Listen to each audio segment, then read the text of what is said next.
Hi Rehabbers! So this week's learning introduces our first paper in our journal club for the Rehab Revolution. So every 1 to 2 weeks I will discuss different articles, assess them and discuss how they can be used in practice or not used in practice.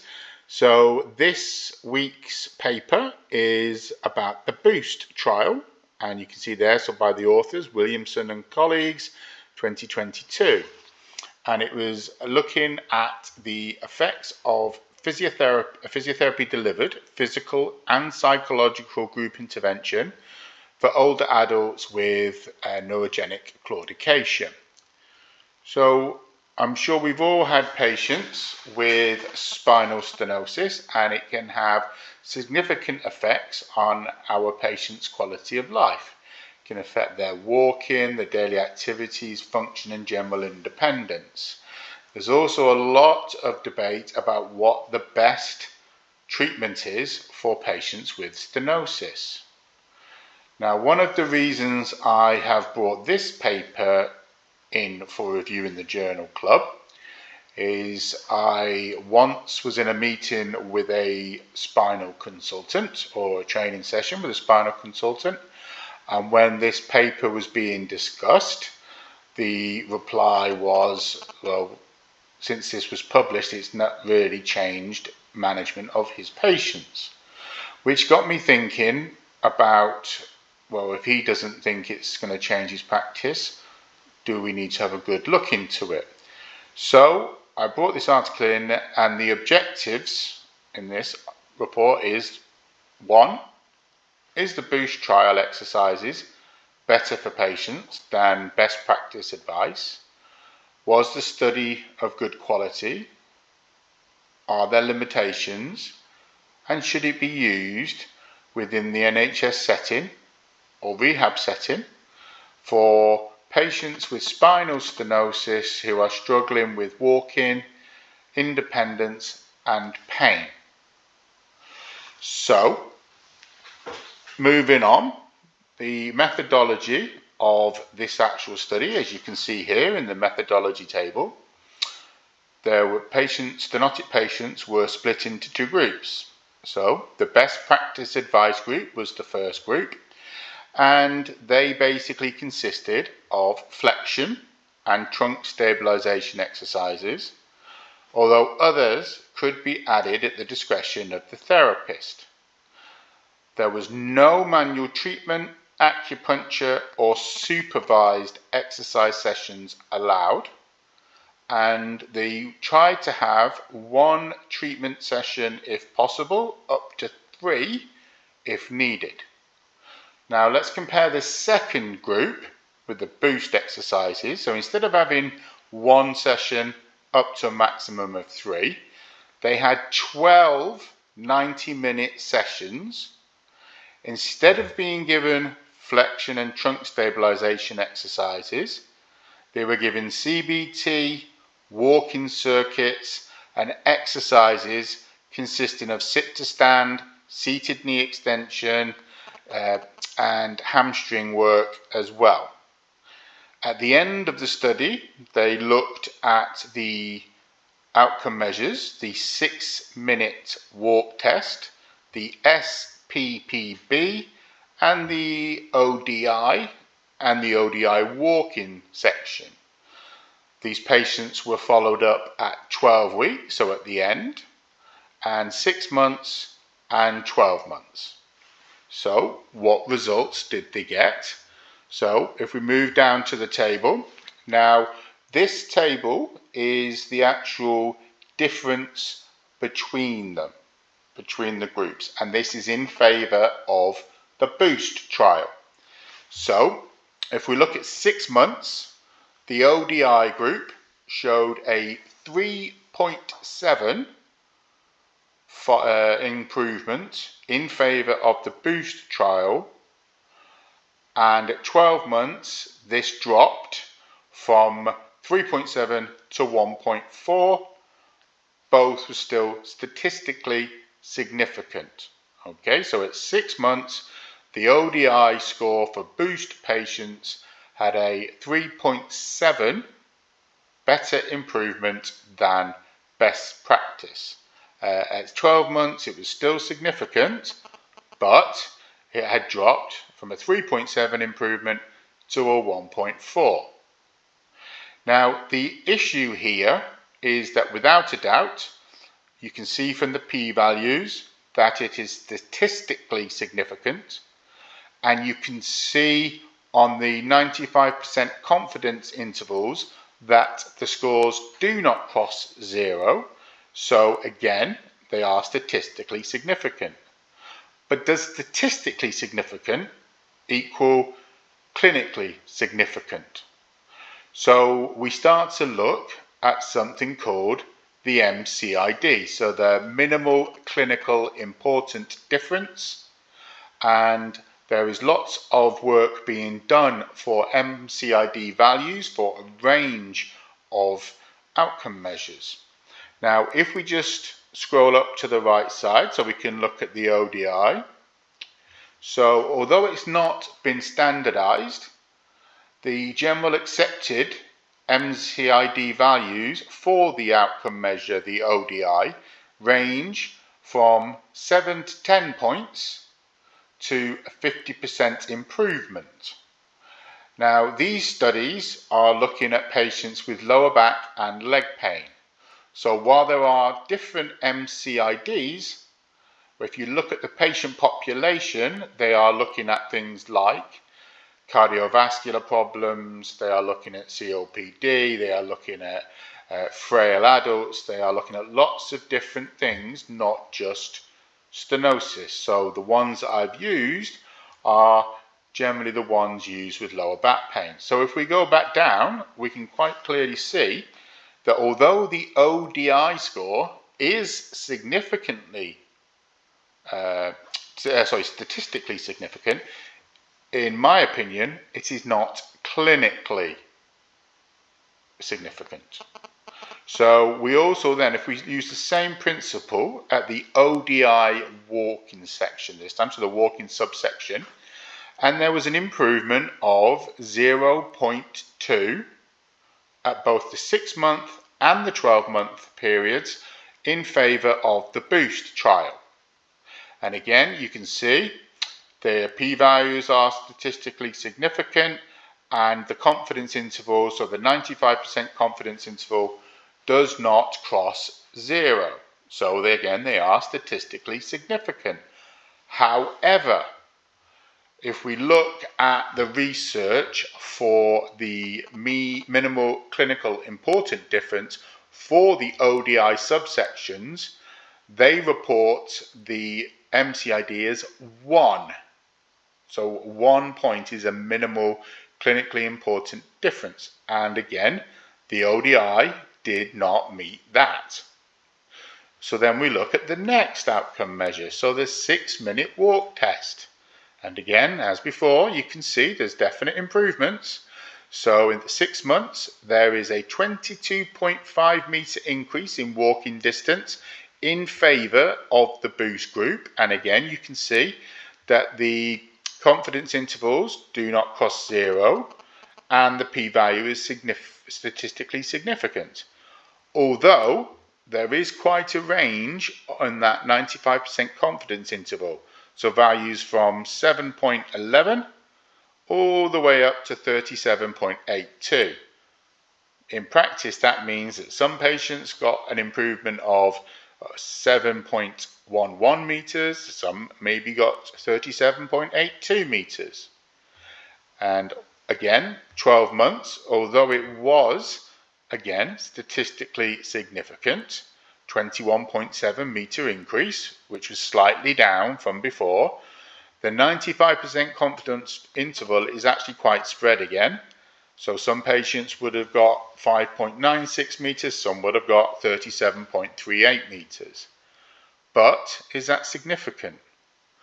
Well, looking at the MCIDs again, its average is 60 to 75 meters, depending on presence of back pain plus or minus lower limb pain. So Benaim et al. report that patients with lower back pain, we would expect a 60-meter improvement in walking for it to be significant, where with lower back pain plus or minus lower limb pain, we would expect that to increase by 75 meters. So again, it's not meeting clinical significance. The same can be said of the final outcome measure, so the SPPB. Although there are improvements, as you can see, from 0.6 improvement to 0.4 improvement at follow-ups, the MCID is 1. Although the study on this was based on different populations to the one we have.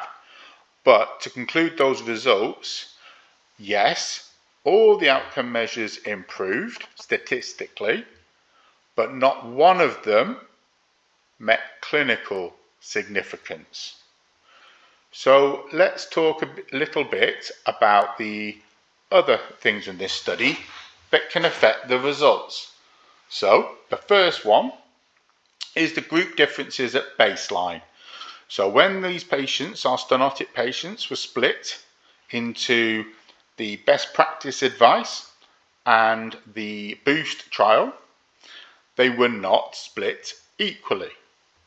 Now you can see here the boost group had a higher percentage of low risk patients compared to the best practice group, and the best practice group also had a higher percentage of high risk patients in their group, while the best practice group also had a higher number of frail patients compared to the boost, and they also had a higher percentage of patients whose mobility was worse than a year ago, so declining. So if we summarize that, when the two groups were split, the boost group had more low risk patients, while the best practice advice had higher high risk patients that were more frail and had worsening mobility. So we can see that that could be an issue with the results. We also then look at the methods. So the BPA group, best practice group, have 1 session, while the boost group have 12 lots of 90-minute sessions.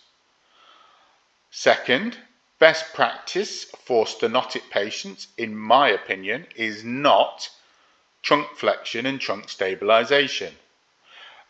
If you look at the third thing, the boost program minus the CBT is actually more similar to my best practice for stenosis as opposed to what has been given. Now, we also look at the results. So again, both groups at baseline were classed as being severely disabled based on their ODI score. At 6 months, the ODI improvements, as we said, in the boost group was better. But even though they were better, and we've already said that they didn't reach the minimal important clinical difference in the ODI, despite the improvement, the patients would still be classed as severely disabled if you look at the ODI cutoffs. So that's really important to look into. Now, we've talked about the ODI MCID, and we've talked about the ODI walk-in, and we've also talked about the SPPB and the 6-minute walking test.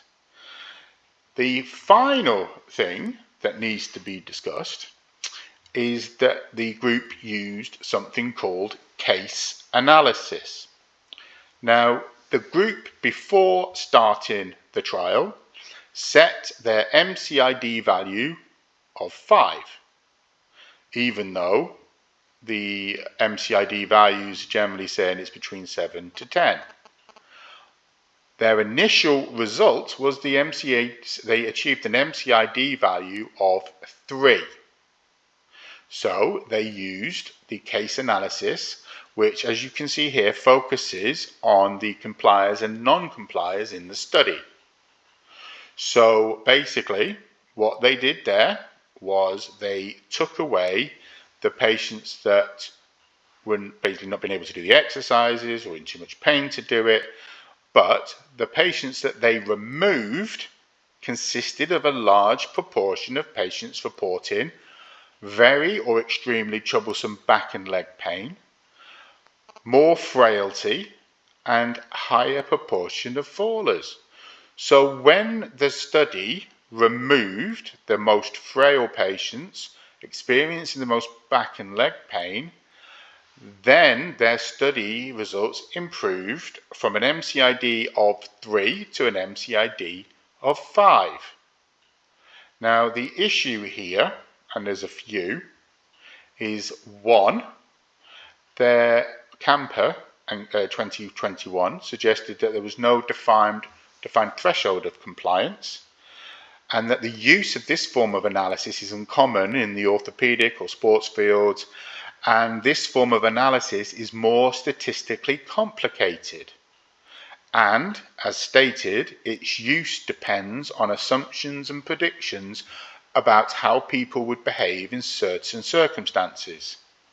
Finally, Camper goes on to suggest it can actually affect the risk of bias, as it can lead to imbalances in the groups, which, in my opinion, it has, because they've taken the most painful patients, the most frail patients that are falling more, you take them out of the group and their results improve. But even when they did that, it only reached an MCID of 5, which in my opinion is not the minimal clinical important difference, and it was only short-lived. So at 12 months, it wasn't significant again. So the conclusions. So the BOOST trial does show an improved walking distance overall of 31.8 meters in the patients that did the BOOST trial. They also showed statistically significant short-term improvements in the ODI walking domain, the 6-minute walking test, and the SPPB. They also reported a 40% decrease in the number of falls experienced by the patients. And the authors go on to state that the BOOST program is more effective than most community-based programs. However, although statistically significant short-term improvements, in my opinion, they are not clinically significant, as they do not meet the known MCIDs for the used outcome measures. And as we said, their original score was 3, and they only met their target of 5, which is still less than the 7 to 10 that is more appropriate, after the use of case analysis, which removed the more frail patients experiencing more falls and reporting more back pain. The other issue with this, now I could be mistaken here, but I could not see in the paper at the beginning, in the methods, that the case analysis would be used at the end of the study. So if it is not mentioned at the beginning, but it is mentioned, or used at the end, and it's never been mentioned, that can affect bias. Now, the other things they mentioned, so the 40% improvement in falls absolutely is impressive, but the patients had 12 sessions of 90 minutes. Now, in my experience of NHS falls clinics, they are definitely not able to provide this. But the improvements seen in mobility and falls could also be explained by the fact that the BOOST group had less frail patients, less fallers, and had patients with less lower back and leg pain. So 12 sessions of 90 minutes did not help the patient's lower back and leg pain, although to be fair, the group never said it would. It did not produce clinically significant improvements in walking distance. So would you feel that a 31.8 meter improvement is good, not particularly, especially seeing as they've taken out the most people that were frail. They took out the most, like I said, the most frail patients, the patients that were falling more, the patients with more pain. So I wouldn't expect 31.8 meters to be significant. I would expect a lot more. Now, again, the Boost trial did produce that 40% improvement, but as we said, they had a lot more sessions than other community-based falls programs. But the paper and authors also report that there were more adverse effects reported in the Boost group, so 12 to 2. So overall, in my opinion, it can be concluded that the Boost trial is absolutely fine in improving falls 40% if you ignore everything else, but it did not help patients' lower back and leg pain. It did not provide significant improvements in distance walked. It also had more adverse effects compared to others. So I feel that I would not use the Boost trial exercises in the management of my patients with significant stenosis. Now if we scroll down, there's the table which is basically has all the data and references if you would like to actually look at this further. I hope this was useful, and if you did like it, please like and subscribe, and I'll be back again this week with our next learning, which will be on Achilles loading. Bye.